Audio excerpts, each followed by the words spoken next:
They looked in ventilation ducts and storage spaces, above ceiling panels, and under floorboards.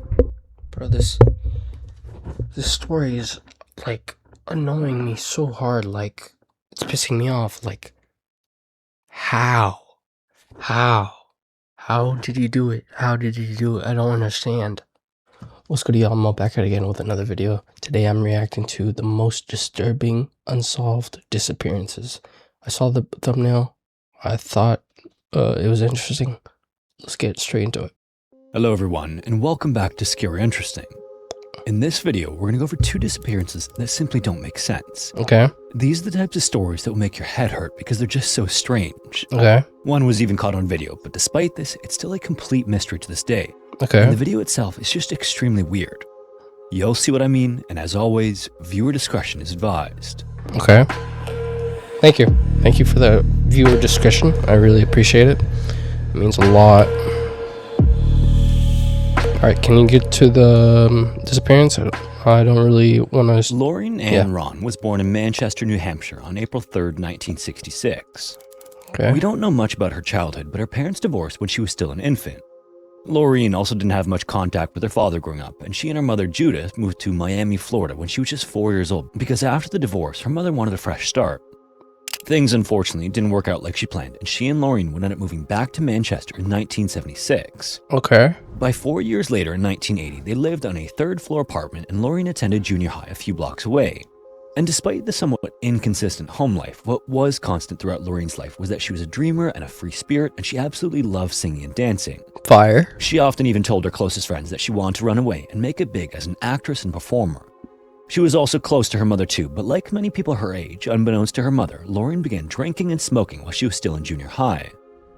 By the spring of 1980, her mother Judith was dating a professional tennis player, and as she often did, Don't drink, kids, alright? Stay in school. Don't be an idiot like me. she planned to accompany him to an out-of-town match over the weekend on Saturday, April 26. Lauren usually went with her mother when she traveled with her boyfriend, but that weekend she was on spring break and she begged her mother to let her stay in the apartment by herself. Okay. Judith hemmed and hawed about this, but eventually agreed. After all, it was only a few weeks before Lauren's 14th birthday, and she planned on getting back to Manchester early on the morning of Sunday, April 27th. It would just be one night alone. Yeah. After her mother left, Makes Lauren sense. spent most of Makes the day in the sense. apartment doing chores, watching TV, and talking on the phone with her friends. Yeah. Several family members dropped by to check on her, and then that afternoon, she walked to a nearby liquor store to stock shelves. Lauren didn't actually work there, but one of her friends said she occasionally did odd jobs around the store in exchange for free drinks. And in fact, she had a bottle of wine and a six-pack of beer when she got back to the apartment later that afternoon. Okay. Shortly thereafter, she called a male friend and a female friend and asked if they want to drink, hang out, and listen to music at the... I really like the storytelling, you know? Like, some storytelling with some YouTubers, it makes you fall asleep. But this guy and the video itself is really, like, it has me locked in. Apartment.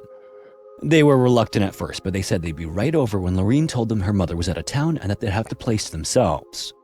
The three friends then spent the next several hours talking and listening to music, nothing really out of the ordinary. Yeah. At about W-editor. Oh, God, bro. W-editor. 12:30 a.m., they heard loud voices in the hallway. They didn't know exactly who it was, but it seems they all panicked and thought it was her mom coming home early. It seems that having a boy over late at night might get them in trouble, and her male friend either panicked and left out the back door, or Lauren told him to leave. Yeah. Whatever the case, the boy also apparently heard the door locked behind him. Here's where things start to get weird. Okay. As it turns out, it wasn't Judith and her boyfriend in the hallway after all, but either way, Lauren's male friend was long gone by the time she realized it was a false alarm. Okay. Judith and her boyfriend would end up showing up about 45 minutes later, but when they arrived, something was off. When they got there, the first thing they noticed was that the hallways on all three floors were totally dark. They initially thought the power was out, but after taking a closer look, they realized that someone had intentionally unscrewed all of the light bulbs. This was odd, but not necessarily... They unscrewed the light bulbs so nobody sees the kidnapper doesn't, he's not seen, like his face, there's no description. Wow. This, whoever did it, like, planned this shit, but like, why? Like, why though? alarming just yet. They initially suspected it was some sort of prank or something, but then when they got to the apartment, they were surprised to find that the front door wasn't locked. Judith's boyfriend then immediately went to the back of the apartment while she walked to Lauren's bedroom. At that point, she just wanted to make sure her daughter was okay and maybe to admonish her for being so careless. From the doorway, she saw a dark figure sleeping in her bed. Then moments later, her boyfriend walked down the hallway and told her that the back door was open. By then, Judith was more confused and a little annoyed about the unscrewed light bulbs and the open and unlocked doors. Shit. So to get to the bottom of it, she went into Lorraine's bedroom to ask her what was going on. Uh-huh. At that moment, she realized the room smelled like alcohol and that the young woman in Lorraine's bed was actually her friend. The friend would then go on to say that she and Lorraine fell asleep together there sometime between 12:30 and 1 a.m., but for some reason, Lorraine took a pillow and blanket and went to sleep on the living room couch shortly after. But she's not on the couch. This was obviously even more alarming because Lorraine clearly wasn't on the couch or anywhere else in the apartment. Yeah. There weren't any signs of a struggle or a break-in, and it didn't look like anything of value had been taken, but panic slowly began to creep into Judith. Lorraine's friend said that she was wearing jeans, a blue plaid blouse, and a light-colored V-neck sweater earlier in the evening, which were still missing, but oddly, Judith found her purse and her shoes next to the living room couch. Judith then got even more panicked and began repeatedly asking the girl what happened and who else was there that night. The friend eventually told her about the boy who'd been there, but other than that, she said she was too intoxicated to remember anything. Yeah, By then, Judith was fully panicking. Her boyfriend did his best to calm her down and suggested that she start calling friends and family members to see if Lorraine was with any of them. She wasn't, so Judith and her boyfriend eventually got back into the car and drove around town to see if Lorraine had gone out for a walk or passed out somewhere, but again, they didn't find anything. So by 4 a.m., Judith flagged down a police officer and told him that Lorraine was 4 missing. a.m.? Police officers began searching for Lorraine within the hour. 4 a.m.? What the fuck? You were panicking for like, what, 3 hours? I mean, that's fair, but like still though. And later that morning, investigators interviewed dozens of friends, family members, and neighbors to see if anyone knew anything. Investigators quickly cleared the two friends who were with Lorraine that night, but after hours and hours of interviews, the only thing they came up with was that she regularly told her friends she wanted to run away. Okay. Officers also visited a number of local businesses in the hope that someone would remember seeing Lorraine, but nobody had. Then, just when it looked like they reached a dead end, a bus company employee told them that he sold a ticket to a girl who looked a lot like Lorraine the day she disappeared. One of the company's Oh my god. Bro. It feels like the story's too perfect. Like, her, doing all this. It sounds so perfect, but it seems like she planned it all. Like, it's too perfect to the point, like, I don't think she like voluntarily like decided to just like run away. I still feel like someone took her, kidnapped her. I don't know. The story seems too perfect to me. I don't know. Drivers would even claim that she was on his bus and that she got off at the terminal in Boston, about 50 miles south. This was a potential game changer, but investigators were never able to determine if the girl was Lorraine or where she went after getting off the bus. In the meantime, the next few weeks were absolutely unbearable for Lorraine's family and friends. They still hoped that the bus company angle would eventually pan out, but when investigators eventually showed the driver a more recent picture of Lorraine a few weeks later, he said that the passenger in question might have been another young woman who just looked like her. So in the absence of any evidence of foul play, the authorities ultimately concluded that Lorraine finally made good on her promise to run away. They then assured her mother that most runaways came back within a week or two when they realized that life on the run wasn't as exciting or glamorous as they thought it would be. But she never came back. This definitely wasn't consolation to Judith because she never believed Lorraine ran away in the first place. They were just too close for her to do that without at least reaching out to let her know she was okay. I don't know. And even if Lorraine had run away, her mother knew she would have taken her clothes, her purse, and her new shoes. As time went on, Judith knew that it was becoming increasingly unlikely that she'd ever see her daughter again. But then on October 1st, 1980, 5 months after her disappearance, she got a phone bill that included charges for 3 calls made from hotels in Santa Ana and Santa Monica, California. Okay. Since she didn't know anyone in or have any connection to California, Judith concluded that Lorraine must have made the calls. And after a little digging, she found out that the call from Santa Ana was made to a sexual assistance hotline for abused and exploited teens, many of whom were runaways. Judith immediately forwarded this information to the authorities, and a detective contacted the doctor who operated the hotline shortly thereafter, but he denied knowing anything about or having any record of the call. To add to the strangeness, sometime around this time, Judith began receiving mysterious phone calls, and these were extremely strange. She got most of the calls at approximately 3:45 a.m., and this continued for years, but the caller never actually spoke. Judith was initially sure that it was Lorraine because the call frequency increased during the holiday season, and later Lorraine's aunt also claimed that she got several calls from a young woman who asked her to speak to her son Michael. Okay. Lorraine's aunt said that the girl sounded a lot like her and that she called him Mike instead of Michael, just like she did when they were kids. Unfortunately, despite all these calls, several years later, Judith would eventually need to change her phone number, at which point the calls obviously stopped altogether.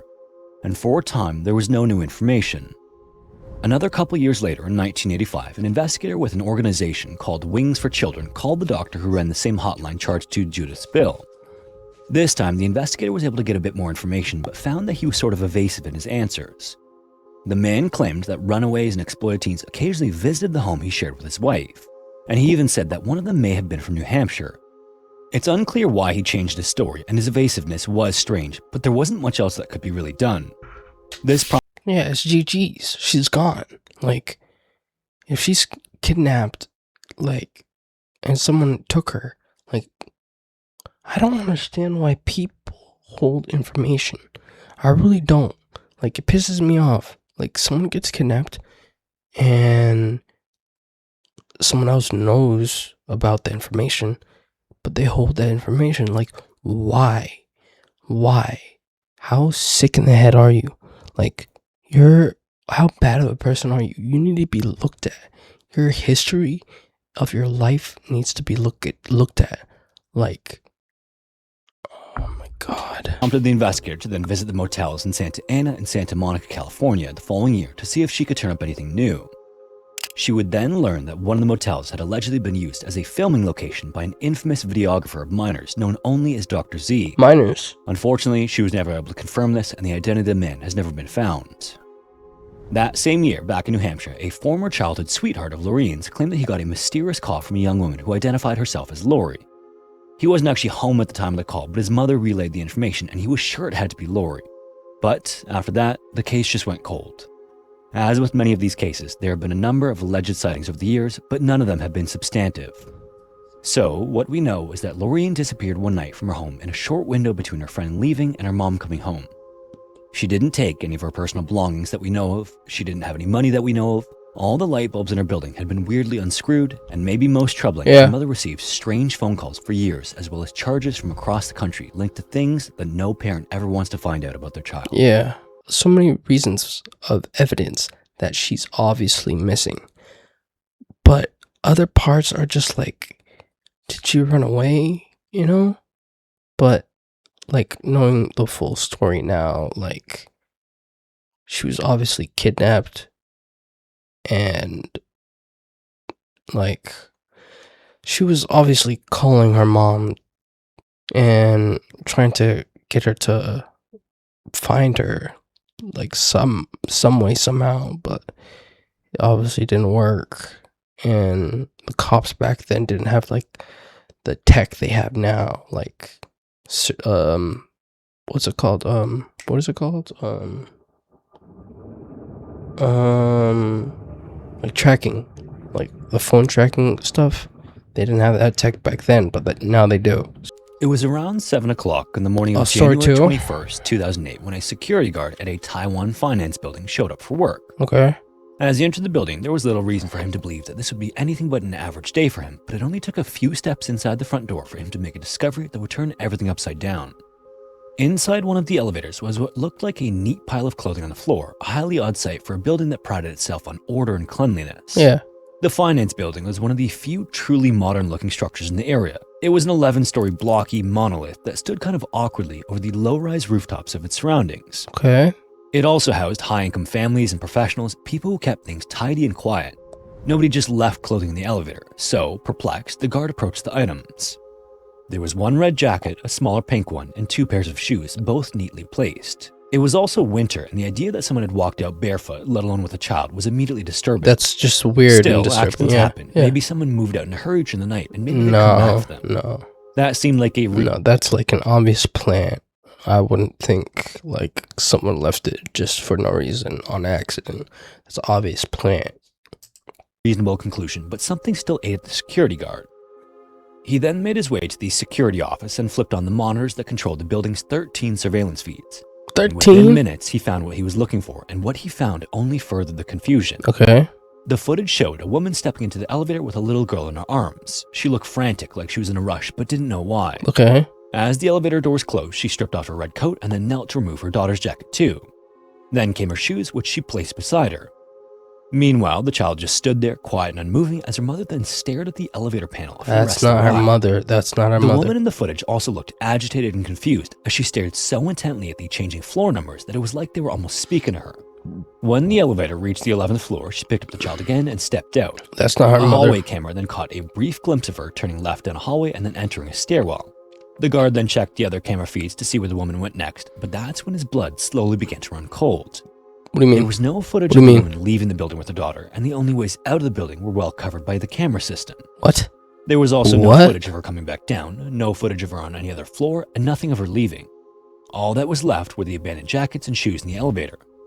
When officers from the local police department arrived at the scene, the security guard wasted no time ushering them to the footage. He'd already queued up the clip from January 20th, just before 9 p.m. The elevator's interior camera provided a clear view of the woman. How? How? How? You kidnapped a kid. It disappeared in the building.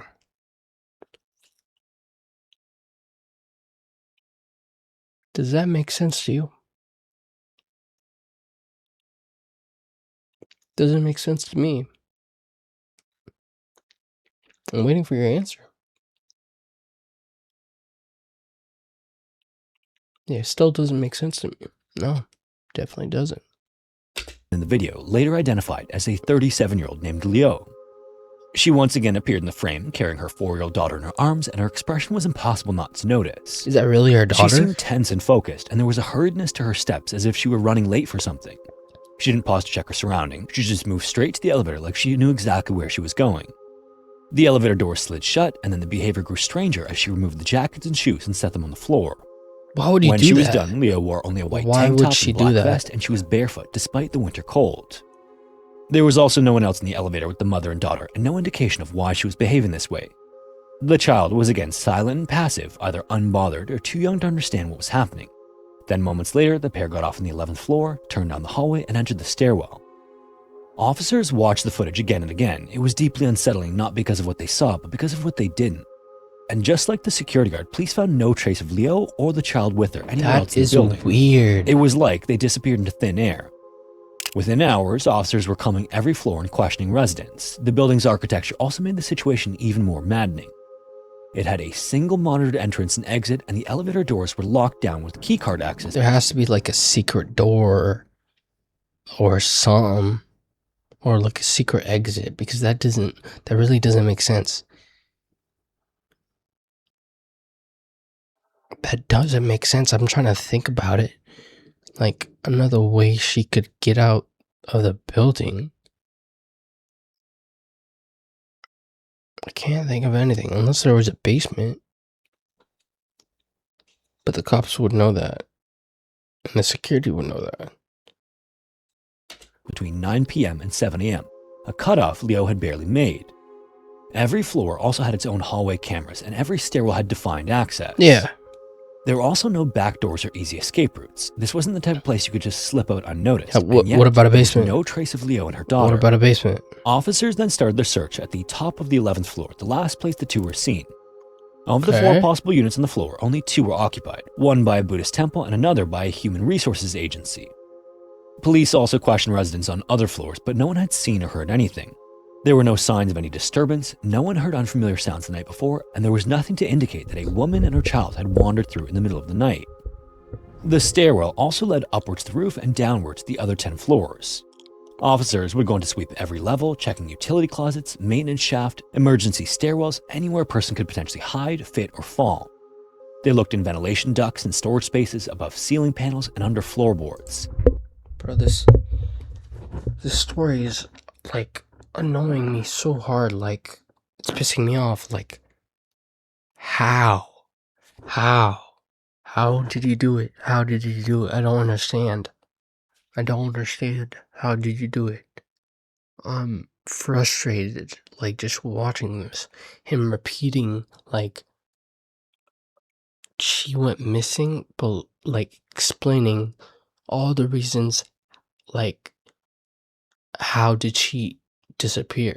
Like, she definitely didn't go on the roof. You can't go on the roof. There's no back door. There's no side door. All the hallways of every floor has a camera facing the hallway in the middle of the hallway. So how did you do it? I don't understand. Like, it doesn't make sense. Like, realistically. They then expanded their search to their surrounding blocks, hoping against hope that Leo had somehow gotten out of the building undetected, but there was no indication of that happening. Her motorcycle was also found to still be parked outside, exactly where she'd left it and untouched. The only confirmed sighting was from a teenage girl at the front of the building who saw Leo enter the lobby and approach the elevator just before 9 p.m. Neither the girl nor Leo exchanged any words during the brief encounter. There was also no overnight security guard on duty there. So next, after tracking down Leo's identity, police questioned her friends and family members, and what stood out most to them was that no one could come up with a reason why Leo would have been at the finance building at all. She didn't have friends or family who lived in the building, not even a passing acquaintance that anyone knew of. By the end of just that first day, the case had slipped from strange to surreal, and with nowhere else to turn, police started looking into Leo herself. To those who knew her, Leo wasn't the kind of person who would just vanish. She was a mother of 4 and a woman whose life revolved around her children. She came from modest beginnings in a rural part of the country, and she had been beautiful in her youth, so much so that she attracted many admirers. But her mother arranged a marriage for her instead, pairing her with a well-off local man who owned land and had enough money to provide a stable life, at least on paper anyway. After marrying, Leo settled into a 3-story home and took on the quiet life as a stay-at-home mother, as the couple had 3 children rather quickly. The man Leo was arranged to be married to, however, wasn't some wealthy Prince Charming that saved her from a life of poverty. He was instead allegedly violent and prone to bouts of heavy drinking and domestic rage. It makes sense why Her husband apparently made life at home a minefield. It makes sense why she disappeared. And divorced him. This was an act that in a conservative community like hers was met with raised eyebrows and a lot of gossip. Divorce wasn't common there, and it was an act that was looked down upon and harshly judged, but Leo couldn't take any more of her husband's outrageous and violent tendencies. Time passed afterward as the couple started their new lives apart, but her husband remained in the picture, hoping to earn Leo back. He swore he was a changed man, that he'd never drink again, and that he'd be a better husband, and so she gave him another chance. The couple remarried and had another daughter soon after, but it quickly became apparent that nothing had changed with Leo's husband. By 2008, she was for all intents and purposes a single parent, raising 4 children by herself while her husband drifted in different benches. He was rarely home and often out at bars. The household income was unreliable too because of his drinking, and the debts were starting to stack up. The weight of all of this was starting to show too, and friends and family noticed that Leo seemed off in the days before her disappearance. Not just like she was tired and stressed, but more like unstable, like something inside her head had become unmoored. She wasn't sleeping well, and her moods shifted unpredictably. The night she vanished, she and her husband had another one of their loud arguments over his out-of-control drinking habits. Afterwards, she told her eldest daughter and her mother that she was going to visit a friend for a few days. She didn't say who she was going to visit, just that she needed to go. She didn't take her ID, wallet, or cell phone. She just grabbed her youngest daughter and left. In the absence of evidence, speculation flooded in. With no sign of Leo or her daughter anywhere in the building or outside of it, the police were left trying to build a narrative out of fragments. One of the earliest theories suggests that perhaps Leo, mentally fragile and overwhelmed, had taken her daughter to the rooftop with the intention of ending things. Police quickly determined that this line of thought was hard to support, though. The rooftop was thoroughly searched, and if Leo had jumped with her daughter, someone would have found them on the ground. But there was also no way off the roof that didn't lead straight back through the cameras. Another theory floated the idea that she'd had a breakdown and tried to discard her identity, hence leaving her ID, phone, and wallet behind. This, however, raised another question. If she did want to disappear, why bring her youngest daughter? This is where the whispers of a secret lover start to grow louder. Maybe Leo had been... She can disappear with her daughter. Like, take care of her youngest daughter and take care of her. Both of them disappeared. Obviously, it makes sense. Seeing someone in the building. After all, she did tell her eldest daughter and mother that she was off to stay with an unspecified friend for a few days. Maybe that friend lived in the finance building, but that theory didn't end up holding much water either. Maybe that friend helped her disappear, helped her vanish. Possible. Had never seen Leo before, and there was no one in the building who admitted to knowing her. Friends of Leo also pushed back on the secret lover theory. Since her husband was always either at work or at bars, she was stuck at home with the children. Leo rarely had time to even leave the house, let alone begin and maintain some kind of secret affair. The most chilling theory, perhaps, though, was the simplest. That something happened to Leo inside that building, something no one saw or heard, and something no one has found any trace of to this day. Could she have encountered someone in that stairwell that took her and her daughter? But again, there's nothing on the security footage to support this. By 2013, the story had become something of a local legend. That year, local police decided to revisit the case in earnest. Maybe they'd missed something in the initial searches of the building in 2008, or maybe new eyes or newer technology could uncover something like somewhere they have to have one, or a basement that nobody knew about that had an exit. Original investigation didn't. The finance building was once again searched from top to bottom. Officers re-examined the unoccupied units on the 11th floor and questioned residents again, some of whom had moved in long after the disappearance, but nothing changed. In the end, the re-investigation turned up no fresh evidence, no new leads, and no potential suspects. If anyone in the building knew something, they weren't talking. If there was a secret path or a flaw in the surveillance coverage, it had evaded not just one thorough search, but two, 5 years apart. Almost 2 decades had passed since Leo and her daughter stepped into that elevator and vanished. And all that remains is a handful of unsettling images burned into the memories of those who have watched the footage. In a building filled with security cameras surrounded by people and designed to be secure, a mother and her child simply disappeared. That is crazy. That is crazy. That is crazy, bro. Actually, I am mind blown and actually mind fucked. Like, I don't have words. Like, that actually tripped me out, bro. The title was right. The most disturbing unsolved disappearances. Like, actually, if you guys liked the video, please give it a like. Subscribe if you're not already subscribed. Comment down below how you felt after watching this video. With me, of course. Are you disturbed? Comment disturbed if you're disturbed. I'll see you guys in the next one. And make sure to like the video. If you didn't like it, please still consider giving it a like. And I'll see you guys in the next one. Peace.